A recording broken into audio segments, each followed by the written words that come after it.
কেমন আছো দর্শক বন্ধুরা?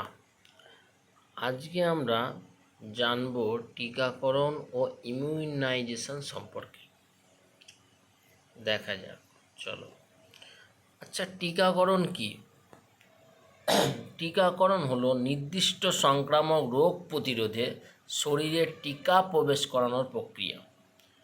টিকাকরণ বা ভ্যাকসিনেশন হলো কোনো সংক্রামক রোগ, যেমন যক্ষ্মা, যেমন সংক্রামক রোগ যেমন বলা যেতে পারে করোনা, এছাড়া বিভিন্ন সংক্রামক রোগ, পোলিও, এদের এই সমস্ত রোগ প্রতিরোধে শরীরে এর প্রতিরোধক একটা ওষুধ বা প্রতিরোধক কোনো বস্তু প্রবেশ করানোর প্রক্রিয়াই হচ্ছে টিকাকরণ।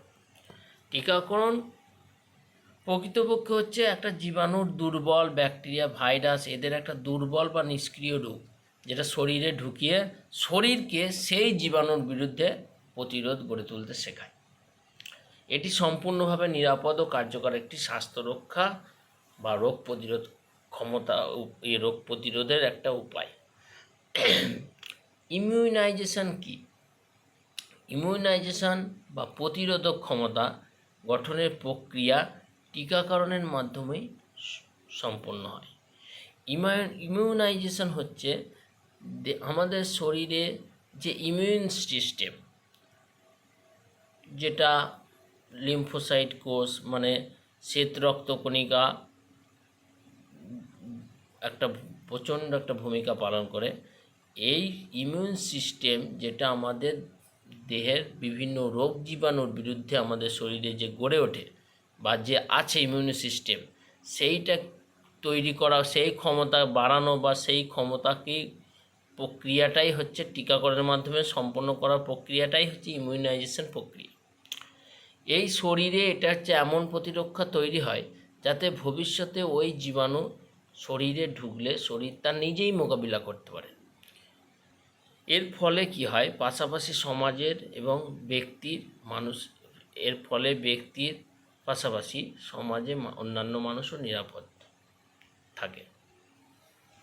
ভ্যাকসিনেশন দিলে ইমিউনাইজেশন হওয়ার ফলে শরীরে রোগ প্রতিরোধ ক্ষমতা তৈরি হওয়ার ফলে ব্যক্তি নিজের পাশাপাশি মানুষের নিজের পাশাপাশি অন্যান্য মানুষের প্লাস সমাজেরও একটা শরীরের মানে একটা নিরাপদ ব্যবস্থা তৈরি হয়, নিরাপদ রাখে। এরপরে টিকা কিভাবে কাজ করে? টিকায় থাকা নিষ্ক্রিয় বা দুর্বল জীবাণু শরীরে প্রবেশ করলে শরীর তার বিরুদ্ধে অ্যান্টিবডি তৈরি করে। এই অ্যান্টিবডিগুলি ভবিষ্যতে একই জীবাণু শরীরে ঢুকলে তাকে দ্রুত ধ্বংস করে মেরে ফেলে। এই দীর্ঘমেয়াদী রোগ প্রতিরোধ ক্ষমতা তৈরি করে।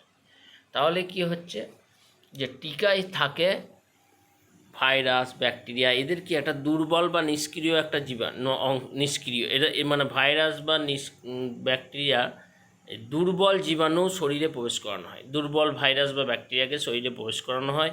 শরীর যখন প্রবেশ করে তখন কি হয়, শরীর তার বিরুদ্ধে, ওই দুর্বল ভাইরাস ও ব্যাকটেরিয়ার বিরুদ্ধে একটা অ্যান্টিবডি তৈরি করে। দুর্বল ও নিষ্ক্রিয় কেন বলা হচ্ছে, কেন ওরা রোগ সৃষ্টি করতে পারবে না আমাদের শরীরে, কিন্তু ওরা যখন আমাদের শরীরে প্রবেশ করবে তখন শরীর ওর বিরুদ্ধে একটা ইমিউনিটি ক্ষমতা তৈরি করার জন্য অ্যান্টিবডি তৈরি করে। এই অ্যান্টিবডিগুলো ভবিষ্যতে একই জীবাণু যদি ওই রকম অ্যাক্টিভ জীবাণু মানে সক্রিয় জীবাণু বা সবল জীবাণু যদি ঢোকে, কিন্তু আমার শরীর তো সেই রকম ওই জীবাণুর বিরুদ্ধে ক্ষমতা তৈরি করে ফেলেছে শরীর। তার ফলে কি হয়, ওই যে অ্যান্টিবডিগুলো তৈরি করেছে, সেই অ্যান্টিবডিগুলো ওই সমস্ত ভাইরাস বা ব্যাকটেরিয়াকে পরবর্তীতে যারা ঢোকে তাদেরকে কিন্তু দ্রুত ধ্বংস করে ফেলে। এটা কিন্তু দীর্ঘমেয়াদী একটা রোগ প্রতিরোধ ক্ষমতা তৈরি করে। কি কি টিকা আছে, গুরুত্বপূর্ণ কিছু টিকা বলি শুনুন। বিসিজি, ব্যাসিলাস কালমিট গুয়ারিন, এটা হচ্ছে যক্ষ্মা রোগে এই টিকাটা দেওয়া হয়। টিউবারকিউলোসিস বা যক্ষ্মা রোগে দেওয়া হয়। এরপর হচ্ছে ডিপিটি, ডিপথেরিয়া, পার্টুসিস, টিটেনাস, এই রোগগুলোর বিরুদ্ধে এই টিকাটা দেওয়া হয়, ডিপিটি টিকা। ওরাল পোলিও ভ্যাকসিন, পোলিও বিরুদ্ধে মুখে সে ড্রপ দেয়, ওই ওরাল পোলিও ভ্যাকসিন দেওয়া হয়। এমএমআর হচ্ছে মিসেলস, মামস আর রুবেলা। এই রুবেলা, রুবেলা এই সমস্ত রোগে এমএমআর টিকা দেওয়া হয়। হেপাটাইটিস বি রোগে দেওয়া হয়।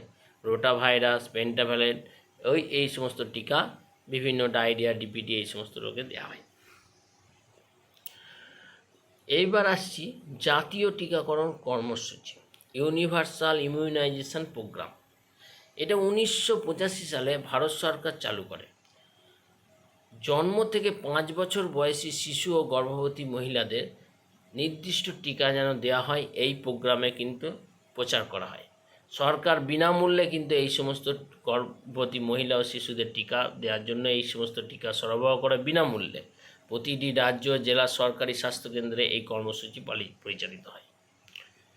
টিকাকরণের গুরুত্ব, মারাত্মক রোগ যেমন পোলিও, যক্ষা ইত্যাদি থেকে বাঁচায় টিকা। টিকাতে কী হয়, শিশু মৃত্যুর হার কমায়। টিকা দীর্ঘমেয়াদী স্বাস্থ্য খরচ হ্রাস করে। সংক্রমণের শৃঙ্খল, একটার পর একটা সংক্রমিত হচ্ছে, এই সংক্রমণের শৃঙ্খলটাকে ভেঙে দেয় এবং হার্ড ইমিউনিটি তৈরি করে, মানে একটা বিশাল জনসংখ্যকের মধ্যে একটা ইমিউনিটি পাওয়ার গড়ে ওঠে। একটি সুস্থ উৎপাদনক্ষম সমাজ গঠনে সহায়তা হয়। বিভিন্ন ডিজিজ থেকে প্রোটেকশন তৈরি করে। এরপর আসছি টিকাকরণের চ্যালেঞ্জ ও সমস্যা। এই সমস্ত প্রচার, এই সমস্ত সরকারি দ্বারা প্রোগ্রাম পরিচালনা করা, বিভিন্ন টিকাকরণ করার ফলেও কিছু কিছু টিকাকরণের ক্ষেত্রে কিছু কিছু জায়গা বা কিছু কিছু সমস্যা উঠে আসে। যেমন কিছু এলাকায় এখনও সচেতনতার অভাব রয়েছে, সে জায়গাগুলোতে মানুষকে সচেতন করা হয় না যে শিশুদের টিকা দাও, গর্ভবতী মহিলাদের টিকা দাও। সেই সমস্ত জায়গায় সচেতন হয়ে যায়, তাদের শিক্ষারও অনেক অভাব, শিক্ষা সচেতন হয় নাই, শিক্ষা ব্যাপারেও সেই জায়গায় সচেতন মানে প্রসার ঘটে নাই, এবং তার ফলে মানুষদের সচেতনতা করা হয় নাই বা করা হয়ে ওঠেনি, বা সচেতনতার অভাব রয়েছে সেই সমস্ত এলাকার মানুষদের। তার ফলে তারা টিকা নিতে চায় না বা টিকা সেই জায়গাগুলোতে টিকা পৌঁছাচ্ছে না। প্রান্তিক ও দুর্গম অঞ্চলে টিকা পৌঁছানো কঠিন। গ্রামীণ ও দুর্গম অঞ্চলে কুসংস্কার বা ভুল ধারণা টিকাকরণে বাধা সৃষ্টি করে। কিছু কিছু এলাকায় কিছু কিছু মানুষের মধ্যে ভুল ধারণা আছে, টিকা নিলে এই হয়ে যাবে, টিকা নিলে এই সাইড ইফেক্ট হবে, টিকা নিলে এই সমস্যা হবে, টিকা নিলে এই রোগ সৃষ্টি হতে পারে, এই টিকা নিলে এই হবে, বিভিন্ন রকমের বিভিন্ন সমস্যা। এই করোনার ফলেও কিছু কিছু জায়গায় টিকা নেওয়ার ফলে শ্বাসকষ্ট হবে, এই হবে, তাই হবে, এরকম বিভিন্ন প্রচার চলে আসছে। কিছু জায়গায় বিভিন্ন রকম এই সমস্ত রিউমার বা গুজব বা কুসংস্কার প্রচারিত হয়েছে, যা তার ফলে কী হয়, ওই সমস্ত লোক টিকা নিতে চায় না, মানে টিকাকরণে বাধা সৃষ্টি হচ্ছে। ঠান্ডা শিক্ষক বা কোল্ড চেন বজায় রাখা জটিল। টিকা বর্জনের প্রবণতা বেড়েছে কিছু ক্ষেত্রে। সমাধান ও করণীয়, তাহলে এই যে চ্যালেঞ্জ বা এই যে প্রতিকূলতা, তাহলে এইগুলো এবার সমাধান বা করণীয় কী হতে পারে? সচেতনতা বাড়াতে হবে। স্কুল, মিডিয়া, স্বাস্থ্য, টিভিতে, দূরদর্শনে সব জায়গাতে সচেতনতা বাড়াতে হবে, যে যাতে কী হয় টিকাকরণে তারা অংশগ্রহণ করে, মানুষ টিকাকরণে বেশি বেশি অংশগ্রহণ করে। সরকার ও নন গভর্নমেন্ট অর্গানাইজেশন, এনজিওর যৌথ উদ্যোগে টিকাদান শিবিরের আয়োজন করা যেতে পারে। এর ফলে কিছু টিকাকরণের মানে প্রচার বাড়বে বা টিকাকরণ করানো যাবে। মায়েদের টিকা সংক্রান্ত শিক্ষাদান, বিভিন্ন মহিলা, গর্ভবতী মহিলাদের টিকা নেওয়ার জন্য টিকা সংক্রান্ত শিক্ষাদান দেওয়া যেতে পারে, যে যে টিকা নেওয়াটা কেন উচিত, কী কারণে টিকা নিতে হবে, টিকা নিলে কী হয়, এই সমস্ত জিনিস বোঝানো যেতে পারে। টিকা দেওয়ার পরে সরকারি টিকা কার্ড সংরক্ষণ করা অত্যন্ত প্রয়োজন। টিকার যে কার্ড হয় সেটা সংরক্ষণ করা অত্যন্ত প্রয়োজন। উপসংহার, পরিশেষে টিকাকরণ আমাদের একটি স্বাস্থ্যকর ভবিষ্যতের পথ দেখায়।